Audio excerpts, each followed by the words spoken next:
Good morning, everyone. Good morning. My name is John Sullivan. I'm a longtime member of the St. Joan of Arc Parish and also a member of our Speaker Selection Committee. And on behalf of Father Jim, the staff, we want to welcome all of you to St. Joan of Arc this morning, wherever you are on your journey. Today in our scriptures, God tells us, "You shall not wrong any widow or orphan, for I will surely hear their cry." And in our gospel, Jesus tells us that everything comes down to the love of God expressed in our love of neighbor. But how do we reconcile this commandment of care and love with the fact that, according to the Wilder Foundation, 13,300 unaccompanied youth in Minnesota experience homelessness over the course of a year, and that on any given night, more than 6,000 Minnesota youth experience homelessness? We've previously discussed homelessness in our community and the valuable work our SJA housing ministry does, putting love into action for our neighbors experiencing homelessness. We have not, however, focused on the specific needs of the significant number of homeless youth in our community. Our guest speaker, Katherine Meerse, will address that with us this morning. Katherine is the Executive Director of Avenues for Youth, and she will share with us how Avenues supports youth to help them find their path out of homelessness.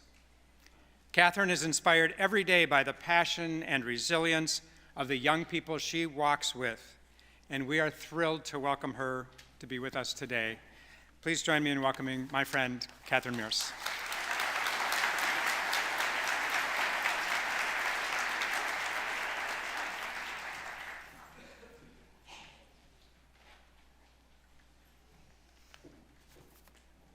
Good morning, everyone, and thank you for inviting me to speak today. And thank you so much for all of the ways that you support Avenues for Youth. At Avenues, we often describe our work as messy and magical. As the executive director, I have been known to say, just for today, could we try for a little more magic and a little less mess? But the truth is, I really revel in the mess just as much as the magic. We are messy and magical because young people are messy and magical. Young people are supposed to be messy and magical. The teen and adult years are the years when we're supposed to make mistakes. We're supposed to push boundaries. We're supposed to try on different roles and identities. It's how we learn and how we grow. It's literally how our brains develop appropriately. When Julie asked me to speak today, she asked me to talk a bit about my own journey, and my first thought was, oh boy, I'm happy to talk about Avenues all day long and the ways that we support youth experiencing homelessness, but talk about myself? That's just a little uncomfortable. I did not grow up in Minnesota, but I have been here longer than I've lived anywhere else, and I've got the accent and all of those feelings about talking about myself. But it turns out that it was a gift. It really made me pause and reflect on the differences and similarities between my experience being a messy and magical young person and the experiences of the youth we support at Avenues. I grew up messy and magical, but I had so much privilege. I grew up white, middle class, cisgender, and presumed to be straight.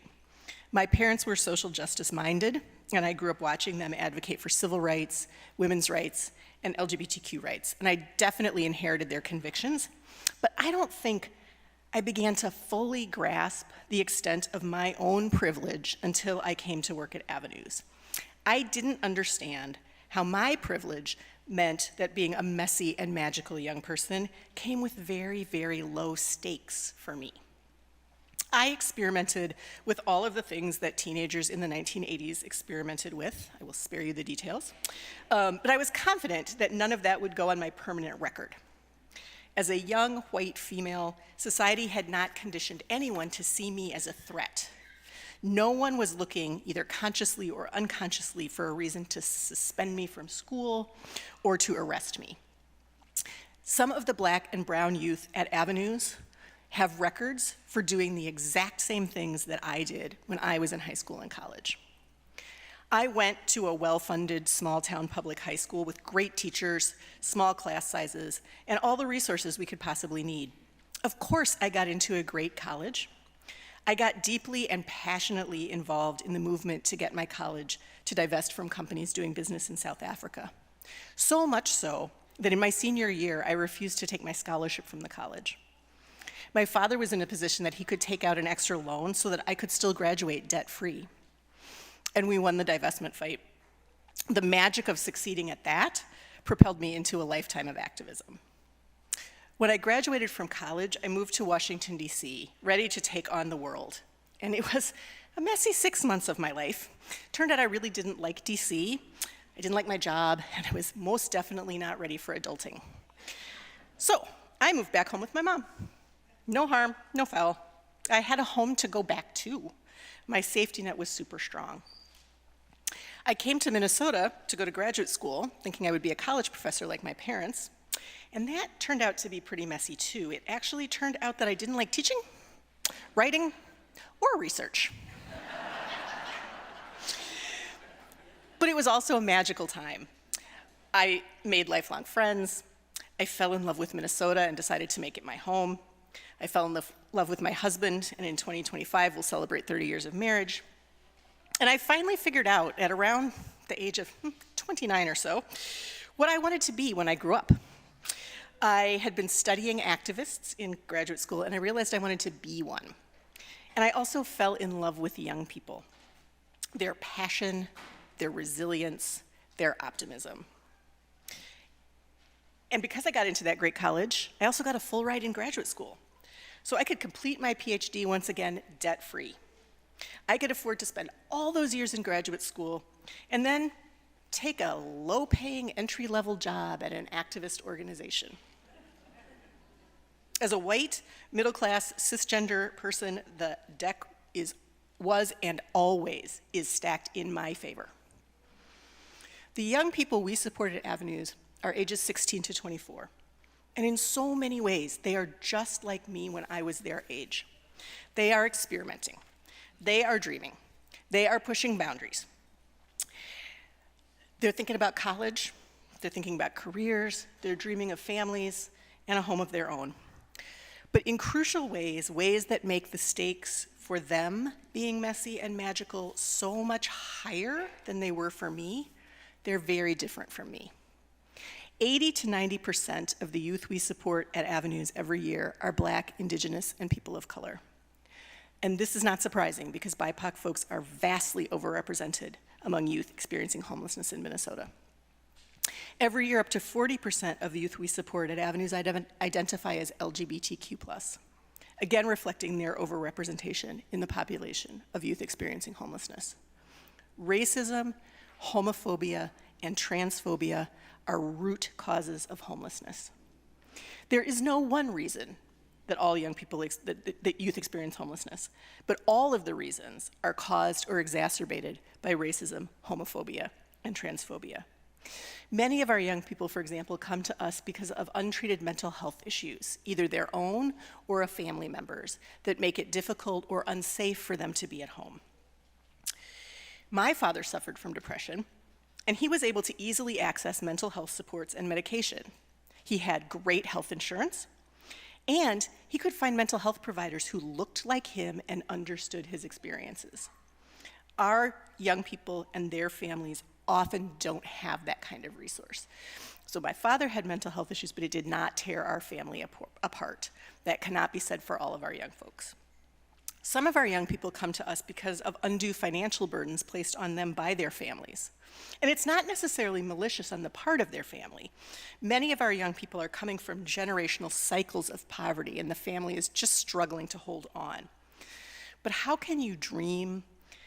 How can you have the magic and the mess that you should be having at that age when every minute that you're not in school, you're expected to be working and giving all the money you make to your family?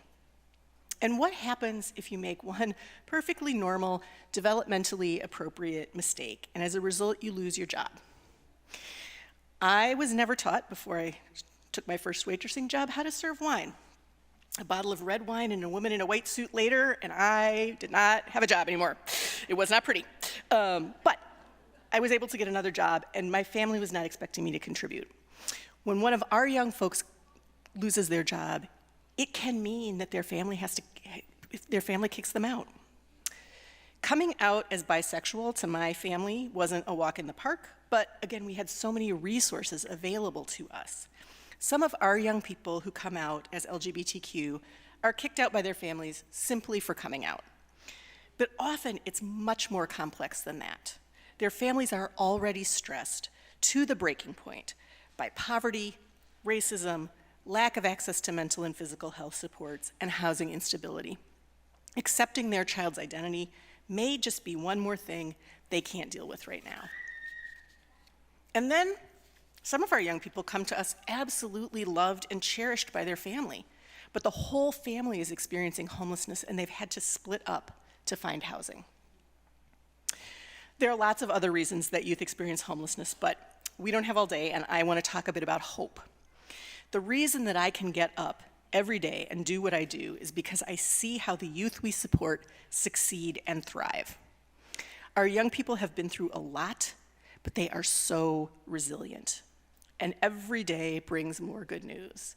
Every day I'm hearing about a young person who's moving out into stable housing, who graduated from high school, who just got a full ride scholarship to college, or they're getting their dream job.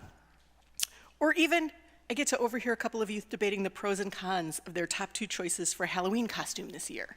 It actually gives me a ton of hope just to see our young people having the opportunity to be young. So where do we go from here? Avenues will continue to provide shelter and short-term housing to more than 300 young people every year. And we provide wraparound support and, crucially, trusted adults that our young people need so that they have a safety net that allows them to be messy and magical. But we will not end youth homelessness until we uproot the root causes of homelessness. So I invite you to continue, as you are already doing, to join Avenues in this work. Challenge systems of oppression whenever you have the opportunity. Look at the policies and practices of your schools, your places of employment, your city, your state, and ask, do these policies and practices support or enable poverty, racism, and homophobia? If they do, challenge them to do better. As the theologian Amy Jill Levine says, comfort the afflicted and afflict the comfortable. And most of all, in keeping with today's message, love young people and love them hard. Love the young people in your lives, but love the young people you don't know, the ones that sometimes when you encounter them, it's a little uncomfortable. Love those young people that are being loud at Target or horsing around on the bus behind you. Love the magical, but love the messy too. Thank you.